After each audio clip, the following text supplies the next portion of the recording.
আজকে special recipe হলো খিচুড়ি। বাড়িতে একটু চাল আর ডাল আর ডিম থাকলেই কিন্তু এত সুস্বাদু খিচুড়ি খুব অনায়াসেই বানিয়ে ফেলতে পারবে। আজকের রেসিপিটা পুরোপুরি আমার বাবার হাতের তৈরি, আর বাবার হাতের এই খিচুড়ি একবার খেলে আমাদের কিন্তু মুখে লেগে থাকে, তাই আশা করি আপনাদেরও ভালো লাগবে।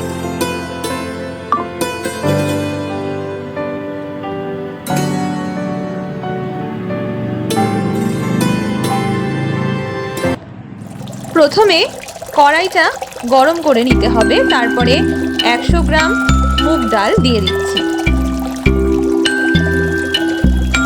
যতটা পরিমাণ আপনাদেরকে বলবো ঠিক ততটাই কিন্তু দিতে হবে, তাহলেই কিন্তু এত সুস্বাদু খিচুড়ি অনায়াসে বানিয়ে ফেলতে পারবেন। তো এটা শুকনো খোলায় যখন মুগ ডালটা দেখবেন একদম গন্ধ বেরোচ্ছে, ঠিক তখন সেই মুহূর্তে নামিয়ে নেবেন, যেন পুড়ে না যায়, একদম লোতে দিয়ে করবেন। এরপরে কড়াইতে সর্ষের তেল দিয়ে দিয়েছি, আর এখানে হচ্ছে আলু নিয়ে নিয়েছি, পেঁয়াজ, আদা রসুনটা পরে দেখাচ্ছি, পেঁয়াজ, টমেটো আছে, কাঁচা লঙ্কা আছে, আর আছে আপনার পেঁয়াজ কলি।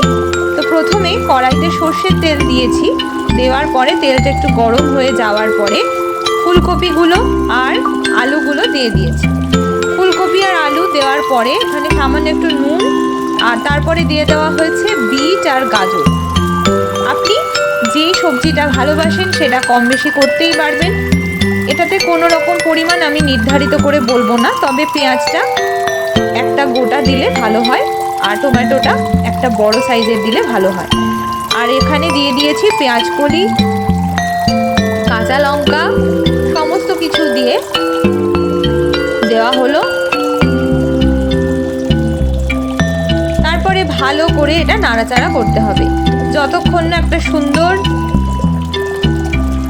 কালার আসে, ততক্ষণ অবধি কিন্তু নাড়াচাড়া করে নিতে হবে।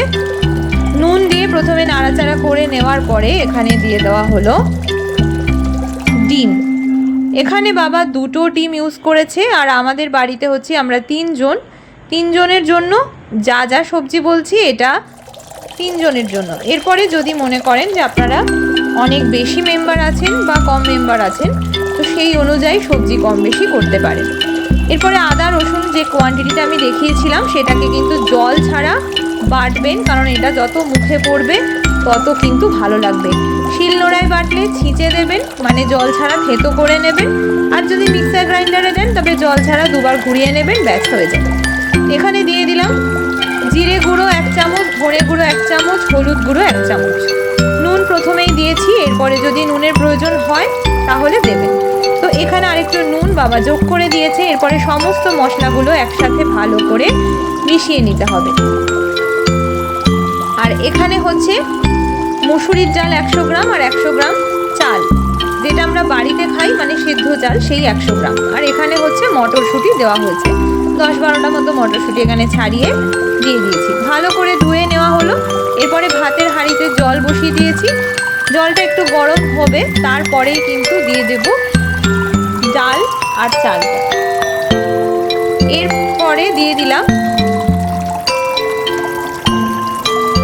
কষিয়ে রাখা আলু, ফুলকপি, সমস্ত সবজিগুলো যেটা কষিয়ে রেখেছিলাম সেটা দিয়ে দিলাম, ব্যাস। এরপরে সমস্ত সবজি আর চাল ডাল একেবারে মিশে যাবে, অপূর্ব খেতে হয়। এরপরে খিচুড়িটা হতে থাক, আর সাইডে একটা কড়াই বসিয়ে দিয়েছি। কড়াইয়ের মধ্যে প্রথমে সর্ষের তেল দিয়ে ফোড়ন হিসাবে দিয়ে দিতে হবে শুকনো লঙ্কা আর গোটা জিরে। গন্ধ বের হতে শুরু করলেই একদম শেষে, যখন খিচুড়িটা একদম রেডি হয়ে যাবে 15 থেকে 20 মিনিট পরে, তখন কিন্তু শেষে একেবারে এই ফোড়নটা দিয়ে দেবেন। এইভাবে একবার বানিয়ে আমাকে কিন্তু জানাতে ভুলবেন না কার কেমন লেগেছে। আর আমি তো গ্যারান্টি আমি জানি, কারণ এটা আমরা প্রত্যেকবার আমরা বানাই, প্রত্যেকটা দিন, মানে বেশিরভাগই আমরা এটাই খাই। তো একদম শেষে গিয়ে গাওয়া ঘি দিয়ে পরিবেশন করুন, আর গরম গরম বেগুনি থাকলে অথবা বেগুন ভাজা থাকলে তো কথাই নেই। টাটা।